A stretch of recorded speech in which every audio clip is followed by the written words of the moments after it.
নাঙ্গলকোটে মিথ্যা মামলার প্রতিবাদে বিএনপির সংবাদ সম্মেলন ও বিক্ষোভ মিছিল অনুষ্ঠিত।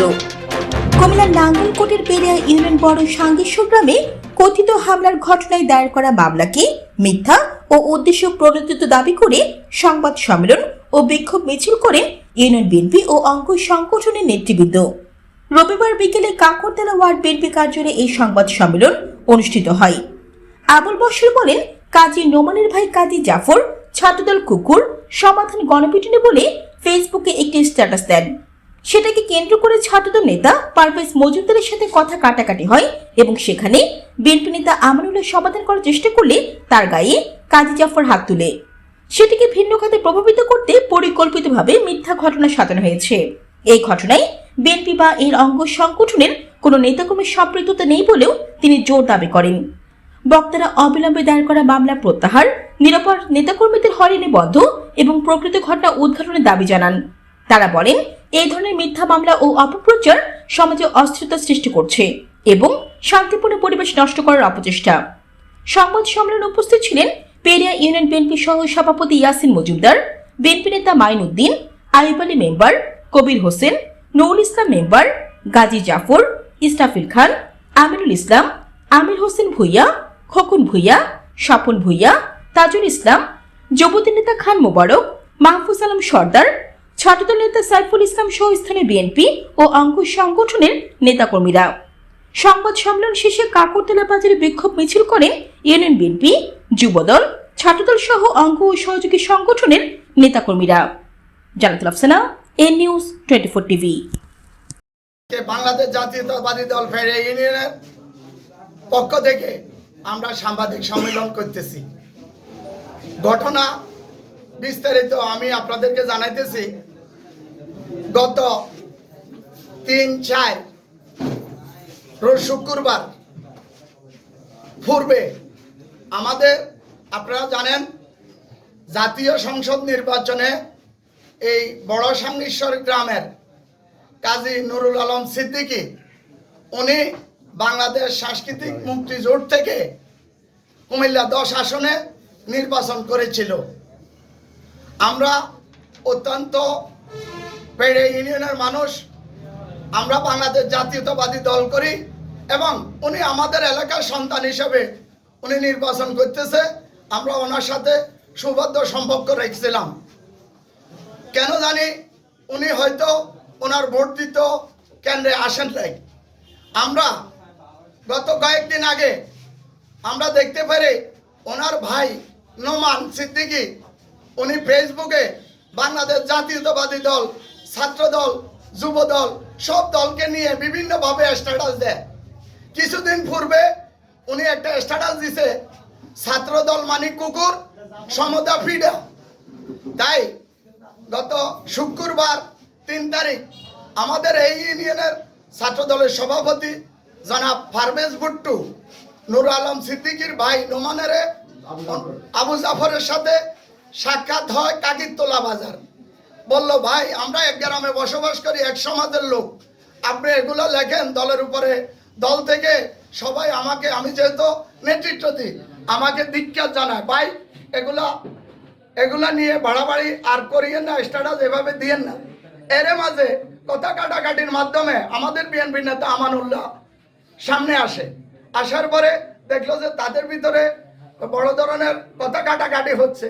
আমানুল্লাহ উনি এসে দুইজনকে দুই দিকে সরাই দিতেছে।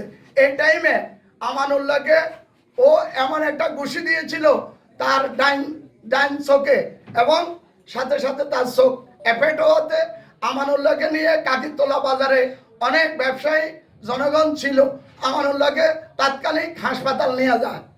কিন্তু এইখানে কুচক্রী মহল আমাদেরকে, বাংলাদেশ জাতীয়তাবাদী দলকে এবং বর্তমান সরকারকে, নাঙ্গলকোটের এমপি জনাব আলহাজ মোবাশ্বের আলম ভূঁইয়াকে ওনার এবং মান সম্মানের উপরে আঘাত করার জন্য, দলকে হেয় করার জন্য এইখানে একটা কুচক্রী মহল কাজ করেছে। বাজারে ঘটনা শেষ, আমাদের আমানুল্লাহকে নিয়ে ছাত্রদলের এরা লাকসাম ট্রিটমেন্ট করার জন্য চলে গেছে। কিন্তু আমি যেতটুকু আমার একটা সন্দেহ হয়, বাংলাদেশ সংস্কৃতি মুক্তিজোট থেকে প্রার্থী হলো নোমান জনাব আমাদের নুরুল আলম সিদ্দিকী, এবং ওনার ভাই এই ঘটনাগুলো করতেছে। আমি এখন একটা মহল, একটা বিশেষ রাজনৈতিক দল জামাতে ইসলাম, এদের এখানে কি স্বার্থ কি আমি জানি না। আমরা দেখতেছি ওই ঘটনার পরে তাদের সাথে পূর্ব বিরোধ আছে মুক্তিজোট এবং জামাতের সাথে।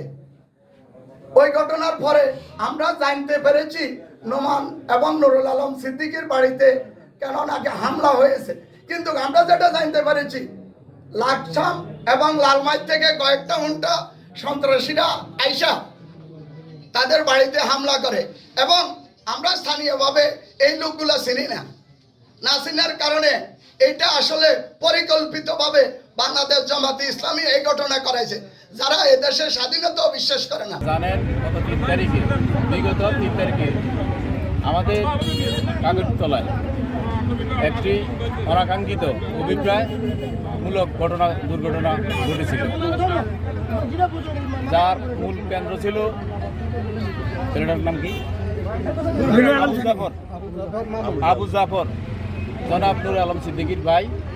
উনি অনাকাঙ্ক্ষিতভাবে কাগজতলা বাজারে একটা ঘটনার সৃষ্টি করে। আমাদের বিগত সময়ে আমাদের ছাত্রদলের নেতৃবৃন্দের বিপক্ষে ফেসবুকে পোস্ট দেয় এবং বিভিন্ন রকমের, যা আমাদের ছাত্রদলের সংশ্লিষ্ট ছেলেদের সাথে কোনো অবস্থাতেই ছিল না, সংশ্লিষ্ট ছিল না। আর আপনারা জানেন কে বা কাহারা অন্ধকারে তাদের বাড়িতে হামলা চালায়, অমূলকভাবে তারা এই ঘটনারে কেন্দ্র করে আমাদের বিএনপির উপরে দৌড় চাপায়। অনাকাঙ্ক্ষিত এই ধরনের ঘটনায় আমাদেরকে সংশ্লিষ্ট করায় আমাদের পেরিয়ে ইউনিয়ন বিএনপি এবং অঙ্গ সংগঠনের নেতৃবৃন্দের আজকের এই বিক্ষোভ মিছিল থেকে আমরা এই বার্তা দিতে চাই, ওরা যেন আমাদের নেতা এবং কর্মীদের বিরুদ্ধে যে মিথ্যা মামলা দায়ের করেছে সেটা যেন অবশ্যই প্রত্যাহার করে নেয়। আজকে যে ঘটনা আমাদের গত 3 তারিখে যে কাকিরতলা বাজারের অনাকাঙ্ক্ষিত ঘটনা ঘটেছে, আমাদের আমান ভাইকে মারার পরে আমাদের এই যুবদল নেতা হতো না, উনি বিএনপি নেতা আমান ভাই, ওনাকে যখন ঘুষি মারার পরে ওনাকে ডাক্তার কাছে নিয়ে যাওয়ার পরে তারা লাকসাম হসপিটালে ছিল। হসপিটালে থাকা অবস্থায় অনাকাঙ্ক্ষিতভাবে কারা তার বাড়িটা ভাঙচুর করার পরে আমাদের কিছু বিএনপি নেতার নামে অনাকাঙ্ক্ষিতভাবে তারা যে মামলাগুলো দিচ্ছে, এটা আসলে আমরা এটা আশা করি নাই তাদেরকে। কারণ কাজী সিদ্দিকী সে একটা দল থেকে সে আসছে, আর জামাত শিবির হলো আরেকটা দল, কিন্তু জামাত শিবির যেভাবে যে প্রপাগান্ড চালাচ্ছে ফেসবুকে, এটা আমরা আশা করি না। তারা ইলেকশনের দিনও আমাদের সাথে এগুলা করছে, এখনও করতেছে। তো আমরা চাই এটা সাংবাদিক সম্মেলন আমরা করছি এই কারণেই, যাতে এই জিনিসটা থেকে তারা বাইর হয়।